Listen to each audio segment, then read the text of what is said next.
नमस्कार, good morning. मैं कुणाल, आप देख रहे हो न्यूज़ बिहार। वक्त हो चला है सुबह से लेकर शाम तक की राज्य बिहार की काम की ओर महत्वपूर्ण खबरों को जानने का। चलिए बढ़ते हैं खबरों की ओर। नीतीश कुमार 2-4 दिनों में कर सकते हैं कैबिनेट का विस्तार। भाजपा नेता मंथन को जाएंगे दिल्ली। मुख्यमंत्री नीतीश कुमार 2-4 दिनों में बिहार कैबिनेट का विस्तार कर सकते हैं। लोकसभा चुनाव की घोषणा से पहले राज्य में मंत्रिमंडल का विस्तार कर दिया जाएगा। सीएम नीतीश कुमार सोमवार की शाम तक विदेश यात्रा से वापस पटना लौट रहे हैं। आज ही विधान परिषद के नामांकन का आखिरी दिन भी है। ऐसे में 14 मार्च की शाम या 15 मार्च को मंत्रिमंडल का विस्तार होने की संभावना जताई जा रही है।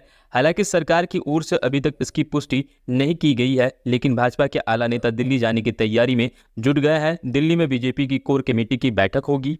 जानकारी के अनुसार जदयू और बीजेपी कोटे से नए मंत्री बनाए जा सकते हैं। नीतीश के विदेश दौरे से लौटने के बाद एनडीए में सीट बंटवारे का फॉर्मूला भी फाइनल किया जाएगा। इसी के मद्देनजर अगले 2-3 दिनों में भाजपा के आला नेता पटना से दिल्ली के लिए रवाना होंगे। दिल्ली के केंद्रीय नेतृत्व के साथ बिहार कोर कमेटी की बैठक में मंत्रिमंडल विस्तार और सीटों के बंटवारे को लेकर चर्चा भी होगी। किसे मंत्री बनाया जाएगा और कौन सा विभाग किसे मिलेगा, इस पर भी अंतिम फैसला दिल्ली में ही होगा।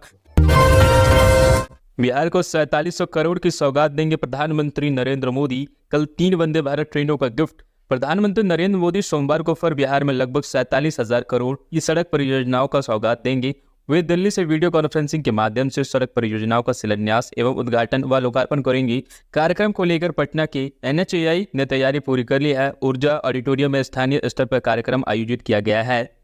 प्रधानमंत्री नरेंद्र मोदी सीतामढ़ी 2 लेन सड़क का उद्घाटन करेंगे। 77.10 किलोमीटर लंबी इस सड़क बन जाने से नेपाल आने जाने वाले लोगों को सुविधा होगी। इस तरह से छपवा बेतिया सड़क का उद्घाटन होगा। इस सड़क से बेतिया, बगहा, वाल्मीकि नगर, नेपाल व यूपी आना जाना आसान होगा।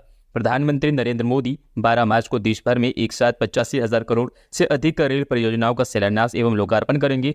इसमें 10 नई semi high speed Vande Bharat train की शुरुआत होगी। 4 वंदे भारत के मार्ग विस्तार शामिल है। 10 नई वंदे भारत ट्रेनों में पटना लखनऊ वाया अयोध्या एवं न्यू जलपाईगुड़ी पटना वंदे भारत भी शामिल है। रांची वाराणसी वंदे भारत का परिचालन गया के रास्ते होगा।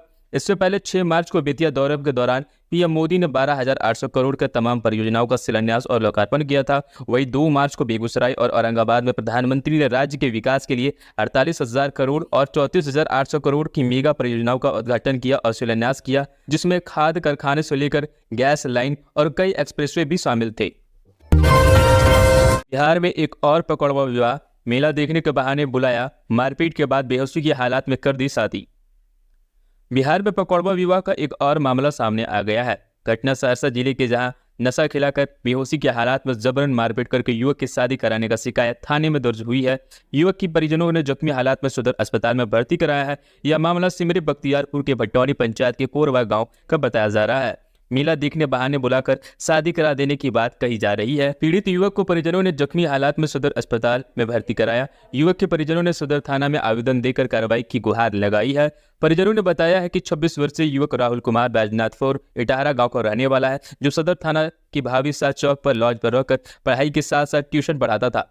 शुक्रवार के देर शाम रणवीर कुमार अजीत कुमार अपने सहयोगियों के साथ राहुल कुमार की लॉज पर आया और मेला देखने के बहाने से सिमरी बख्तियारपुर थाना क्षेत्र की बोरब्बा गांव संजय यादव के यहां ले गया।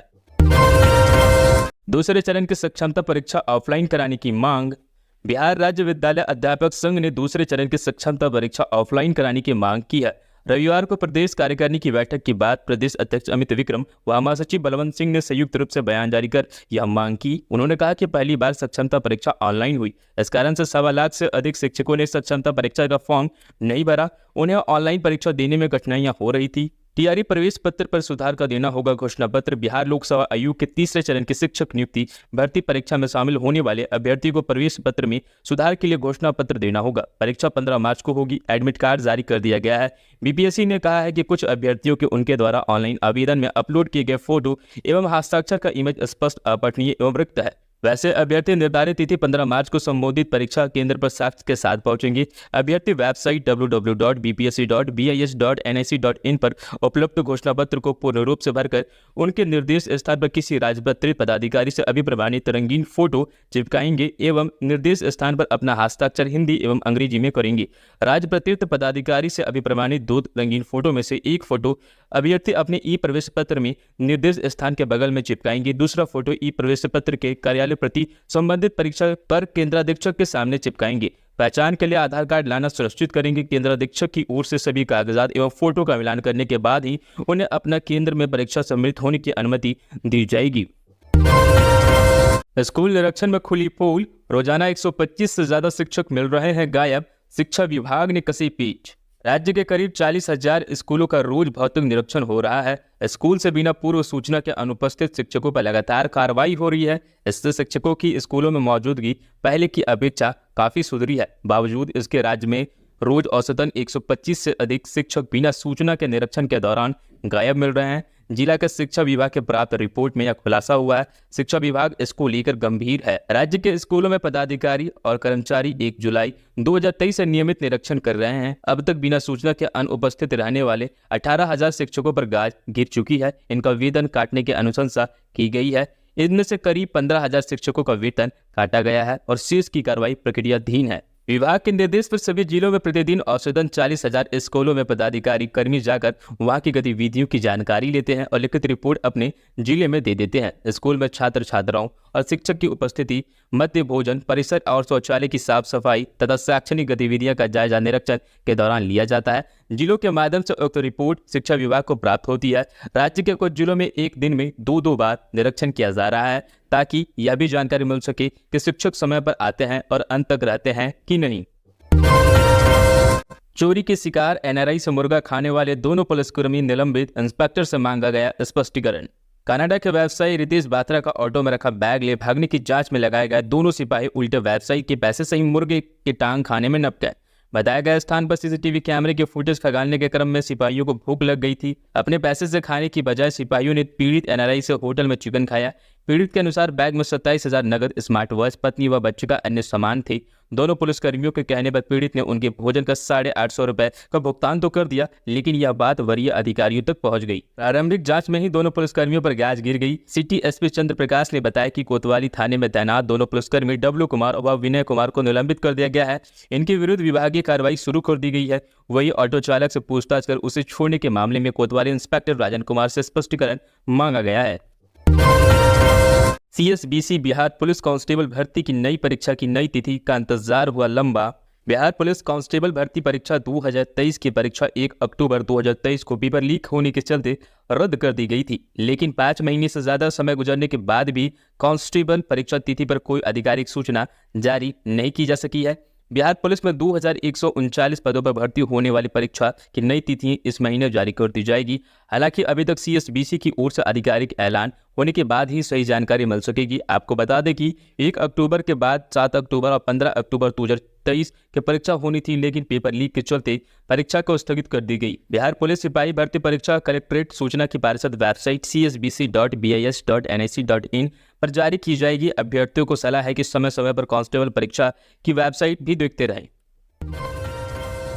स्कॉटलैंड की तर्ज पर बिहार में होगा जल प्रबंधन। ब्रिटेन में भारत के उपायुक्त से मिले सीएम नीतीश, कही यह बात। मुख्यमंत्री नीतीश कुमार ने अपने ब्रिटेन दौरे के क्रम में स्कॉटलैंड में जल संसाधन के क्षेत्र में किए जा रहे नए प्रयोगों की जानकारी ली। साथ ही यह भी जाना कि बिहार में बेहतर जल प्रबंधन को लेकर क्या क्या काम किया जा सकता है ताकि स्कॉटलैंड की तर्ज पर बिहार में जल प्रबंधन किया जा सके। इसको लेकर उन्होंने ब्रिटेन में भारत के उपायुक्त विक्रम की देरास्वामी से चर्चा भी की। उपायुक्त मुख्यमंत्री से शिष्टाचार मुलाकात करने उनके पास आए थे। मालूम हो कि स्कॉटलैंड जलापूर्ति की सीवरेज व्यवस्था काफी उत्तीर्ण है। मुख्यमंत्री के प्राकृतिक रूप से जल संसाधन की प्रचुरता वाले इस प्रदेश में जल को बेहतर इस्तेमाल के विषय में उपायुक्त से चर्चा की। उन्होंने जाना कि पेयजल के रूप में 90% घरों में किस तरीके से इसकी आपूर्ति की जा रही है। स्कॉटलैंड में जल संचयन और जल संसाधन के रूप में कैसे बेहतर प्रयोग किया गया है, इसकी मुख्यमंत्री ने गंभीरता से जानकारी ली। यह भी चर्चा हुई कि बिहार में कृषि प्रधान राज्य है और बिहार में भी पानी की प्रचुरता है। उपायुक्त ने मुख्यमंत्री से जल जीवन हरियाली अभियान की प्रशंसा की और जल संसाधन का बेहतर प्रबंधन को लेकर बिहार में गंभीर प्रयासों की भी चर्चा की।